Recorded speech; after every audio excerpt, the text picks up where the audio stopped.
हरियाणा के सोनीपत जिले के छोटे से गांव बड़ खालसा का नाम सिख इतिहास में सुनहरे अक्षरों में दर्ज है। गांव को अपने पूर्वज कुशाल सिंह दहिया, जो 9वें सिख गुरु तेग बहादुर के अनुयायी थे, के बलिदान पर गर्व है।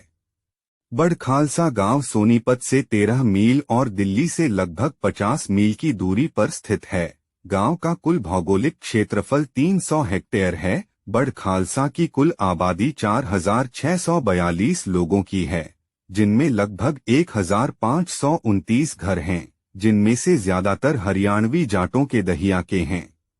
आधिकारिक सिख परंपरा में कहा गया है कि गुरु तेग बहादुर कश्मीरी पंडितों के अधिकारों के लिए खड़े हुए थे। कश्मीरी पंडितों ने उनसे संपर्क किया था ताकि वे सम्राट के साथ उनकी ओर से हस्तक्षेप कर सकें और उनसे हाल ही में लगाए गए जजिया कर को रद्द करने के लिए कह सकें।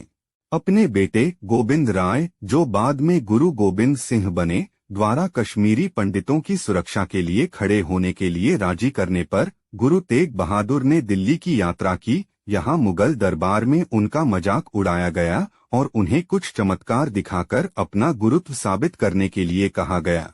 गुरु ने कागज के एक टुकड़े पर जादू लिखा और उसे एक धागे से अपनी गर्दन के चारों ओर बांध लिया। उन्होंने मुगल अधिकारियों से कहा कि जब तक जादू उन पर बंधा रहेगा तब तक उनका सिर उनके शरीर से अलग नहीं किया जा सकता, भले ही जल्लाद का ब्लेड उनकी गर्दन पर गिरे।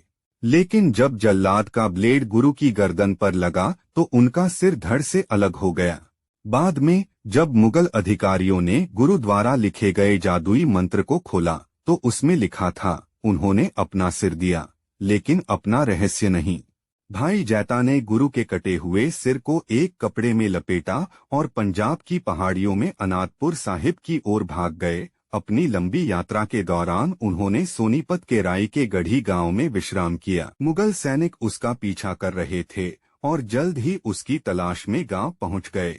इस गांव के एक बुजुर्ग कुशाल सिंह दहिया ने स्थिति का आकलन किया और मुगलों को मूर्ख बनाने के लिए अपना सिर पेश कर दिया, क्योंकि उनका चेहरा गुरु से मिलता जुलता था। उन्होंने अपने बेटे को अपना सिर काटकर औरंगजेब के मुगल सैनिकों को देने का आदेश दिया। उनके बेटे, जिनका नाम बहादुर सिंह था, ठीक वैसा ही किया। भाई जैता ग्रामीणों की मदद से भागने में सफल रहे और आनंदपुर साहिब पहुंचे, लेकिन मुगल सैनिक गलती से कुशाल सिंह दहिया का कटा हुआ सिर वापस दिल्ली ले गए। दिल्ली पहुंचने पर मुगलों को इस गलती का पता लगा। धोखे के इस कृत्य का बदला लेने के लिए मुगलों ने इस गांव को नष्ट करने के लिए एक बड़ी सेना गांव में भेजी और तलवार भालों वाली मुगल सेना ग्रामीणों पर टूट पड़ी। कई लोग मारे गए जबकि अन्य भाग गए और वर्षों बाद कुछ परिवार वापस आए और गांव का नाम राईगढ़ी से बदलकर बड़ खालसा कर दिया गया।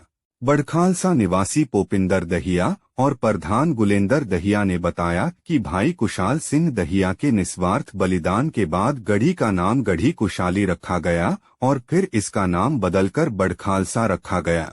गांव के एक किसान शमशेर दहिया कहते हैं, अब गांव में उस स्थान जहां भाई जैता ने विश्राम किया था, वहां अब गुरु तेग बहादुर स्मारक है। प्रत्येक वर्ष बड़ खालसा में भाई कुशाल सिंह दहिया की याद में एक वार्षिक मेला आयोजित किया जाता है। ग्रामीण गुरु तेग बहादुर, भाई जैता और भाई कुशल सिंह दहिया की याद में धार्मिक समारोह और नगर कीर्तन आयोजित करते हैं। हरियाणा सरकार ने जीटी रोड पर लगभग 2 एकड़ क्षेत्र में श्री गुरु तेग बहादुर के नाम पर एक स्मारक का निर्माण किया है।